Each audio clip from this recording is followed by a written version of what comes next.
Hey skiers, a couple quick things before we get into the rest of the video. Bob and I were so excited just to chat about skis that we forgot to mention a couple things.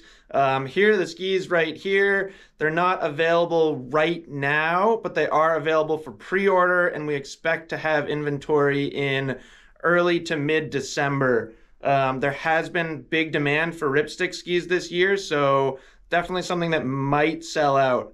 And then quick note on price. We got three skis here, which you'll learn more about in a little bit. And basically we're going $7.99, $7.49, and $6.99. So that's it. Hope you enjoy the rest of the video. And as always, let us know if you have any questions.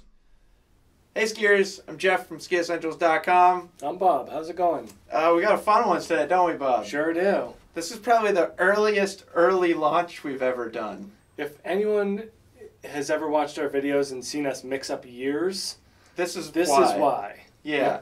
So we we exist in the year 2021. In even early November 2021.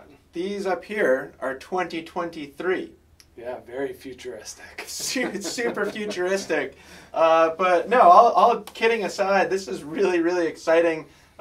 We've heard rumors of this for a while now. I don't think any of those rumors have really reached anybody else out there. If any of you guys knew about this stuff, let us know. I would just be curious if that information does leak out to the public. But these are Elan Ripstick Tour skis. We got three of them for now. We have the 104, which also happens to be, I didn't even believe this when they told me, this is Glen Plake's first ever signature ski. Can't be true. Right? Can't be true. He must have a dozen. That's what I thought too. But this is Glen Plake's pro model ski. Pretty cool. We'll look at it closer in a little bit. We also get a 94 and an 88. So nice breakdown of different width options here. And we talk about touring with the existing Ripsticks already. Yep.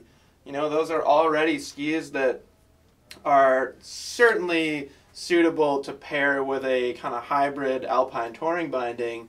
And then these are really great for somebody who wants to shed a little bit more weight. Yep. And get something a little bit more touring appropriate. You know, maybe you're going to put a real tech binding on here instead of a hybrid binding over there. And we can kind of get into that a little more. But here they are. First, I think they look great. Yeah, definitely a nice little refresh on, you know, this whole thing here. And, you know, Glen's obviously has the flashiest look to it. Not surprisingly. Not surprisingly. But I was kind of joking that he's got like 3 different colorways that he can dye his mohawk now. Right. Pink, orange, or green, because we get these snazzy green sidewalls. So let's kind of chat about some differences in their construction, definitely some similarities in their shape and stuff like that. And then we brought our scale, so we'll look at some differences in weight between them. Full disclosure, Bob nor myself have skied any of these. This particular ski, I just got off the phone with Elan. There are like 3 people in the world who have skied the final version of this ski, Glen Plake being one of them. So, yeah, we'll look at some of the differences, and then we'll kind of, you know, we'll do some speculation on how they're going to feel. Yep. And pretty psyched to throw some bindings on these skis and get them on snow and see what they can do. But judging off the success of those and how great those feel, I'd put a wager down that these are going to be pretty darn good. Yeah, that would be smart money. I think so too.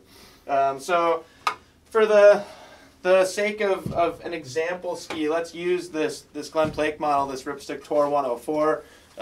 Pretty much everything we're going to talk about carries through all 3 models here. There is a little bit of a difference in shape when we talk about this 104, and we'll touch on that eventually. So in terms of construction in these skis, they use a blend of Polonia and poplar.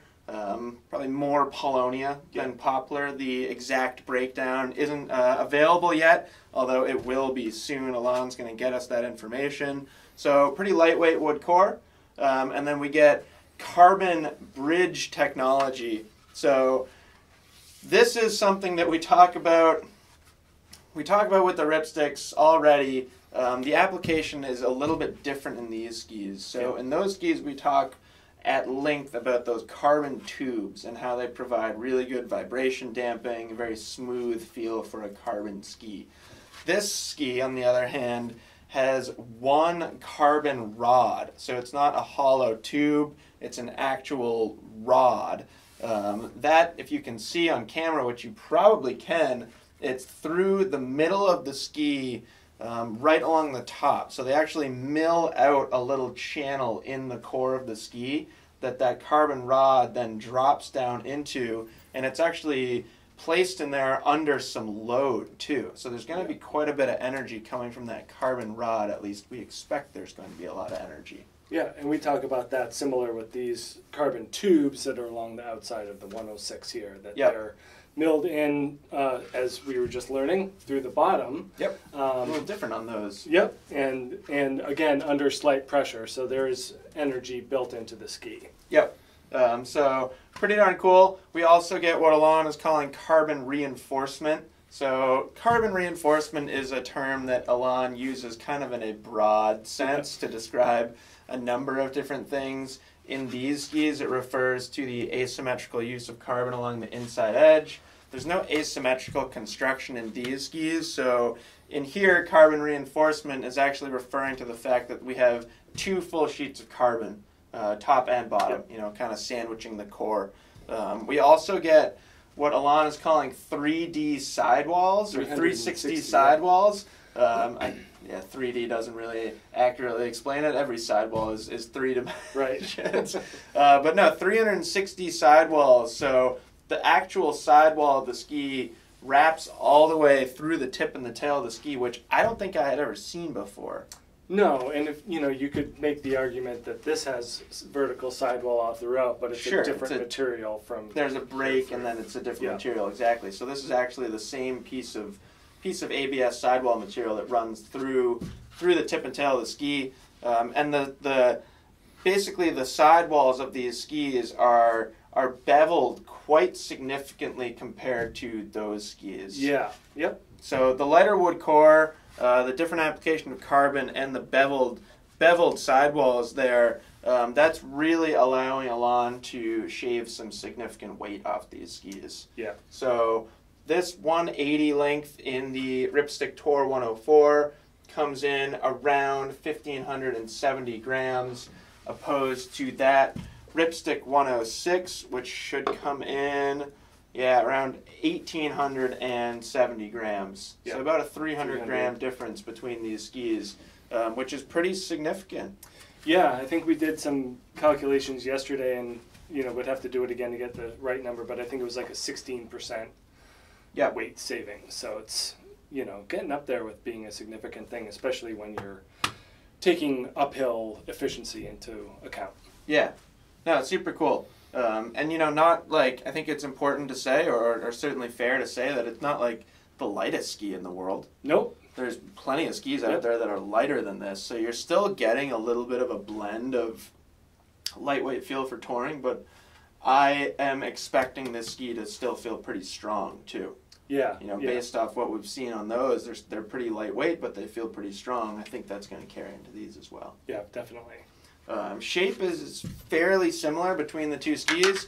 They still use Amphibiotech. The Amphibiotech is not like super pronounced, but we do have more camber along the inside edge of the ski, more rocker along the outside edge of the ski, like we've seen in existing Ripstick skis. The actual length of tip and tail rocker, I would say, is pretty similar to the 106. Yeah, when we held them up just now, it was very similar.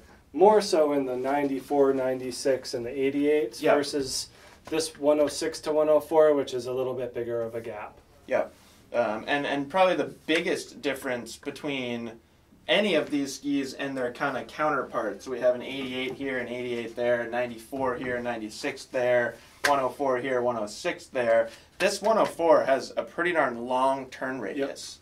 So that's something that was specifically requested from Glen Plake.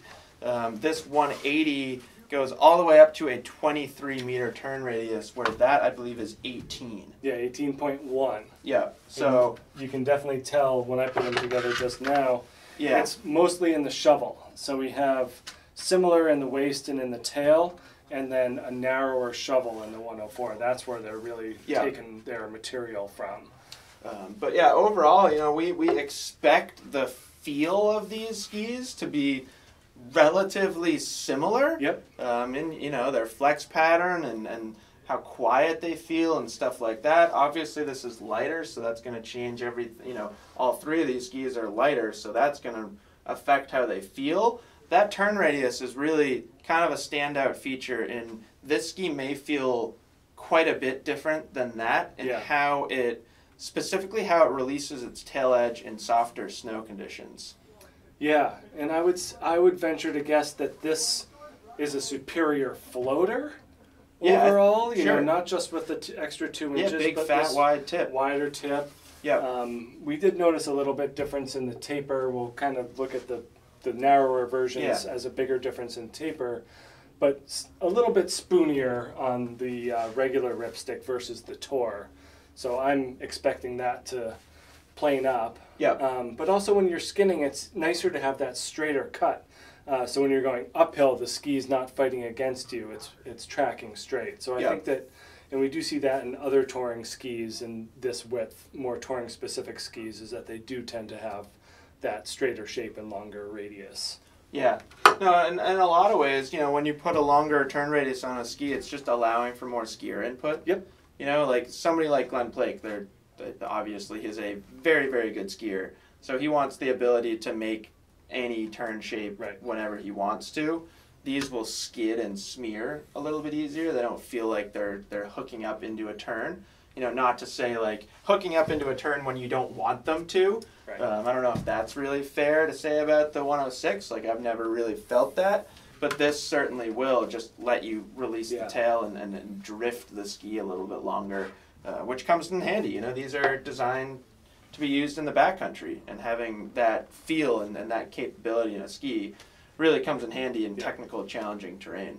A little bit softer too, we were noticing. Just a touch, I think. Just a little bit, you know, with that 106. Really a pretty close comparison in flex pattern. It does feel like a little different, you know. I think these feel maybe a little snappier. Yeah, and maybe a little bit more flex in the shovel here. Yeah. I definitely get a similar feel in the mid-body and through the tail versus this, which is a little more consistently stiff. But certainly not a noodle here. Nope, not at all. Not at all. It's still a pretty darn supportive ski, which makes sense when you think about Glen Plake. You know, I don't picture him being on like a super soft flexing ski. Right. I picture him being on something with some feedback and some stability to it.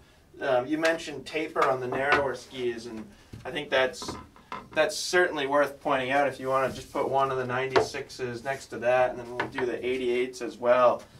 So, you know, Bob and I have only had these skis at our disposal to start analyzing and compare for like 24 hours now. Less than, yeah. Yeah, so we're still having a lot of fun with this stuff, but this was something that really jumped out at us right away, is the increased taper in these narrower skis, which I think makes sense. Yeah. You know, when you think about the application of a ski like this, probably an East Coast touring application, and in that sense, you probably care a little bit less with how it carves a turn and more with off-piste maneuverability, stuff like that. Right. I'd expect that this skier is going to be in tighter spots and requiring more agility than this skier, which, you know, should be fairly obvious to state, but when a design implement like that increased taper gets put in, then it means that these engineers are thinking about that and actually putting it into the ski. Exactly. So it's not just done by chance. No, they didn't just happen upon that. Yeah. So, yeah, I mean, that's pretty much it. That's the Ripstick Tour line. Bob, what do you think? General thoughts, general reaction? I mean, you know, anytime that you're saving in the teens percentage of weight, pretty significant. It's significant enough to attract a different customer than maybe someone that's thinking about those. You know, just having a 50-50 ski versus a touring dedicated ski. And so we're seeing that percentage pretty similar across the line. You can get these for sure. You want to put that on there? Yeah, I just thought we would look at the weight of the narrowest ski. You know, we talk about different customers. Sub 1,500 gram ski is certainly a touring customer. Yeah, definitely. Where Ripstick 88, like, I just recommended them to my friend's dad who rips Sugarloaf and will never put touring bindings on them. Not to say that you couldn't tour on that ski, but totally, I think it's definitely a different customer here. Yeah, and let's put this 88. So what was that? Just under 15? Yeah. So almost 15, 50, 16. Yeah, a couple, not quite as big of a difference between the 106 and the 104. Yeah, about 100 grams but more, still, a little less. still lighter. Still, you know, noticeably lighter. But yeah, I think that person is going to really get the uphill efficiency that they're looking for without too much of a sacrifice. And that's really, when we're talking about touring skis, that's what we're talking about, is how much downhill performance are you willing to sacrifice for uphill efficiency. And I think these companies are really doing a nice job of kind of reckoning with that and coming to terms and coming to a good compromise and saying, okay, we're putting this carbon rod in, we're getting, we're putting more of a cap sidewall on here for more energy and snappiness. We're putting more taper in here to have it kind of plane up and over the snow.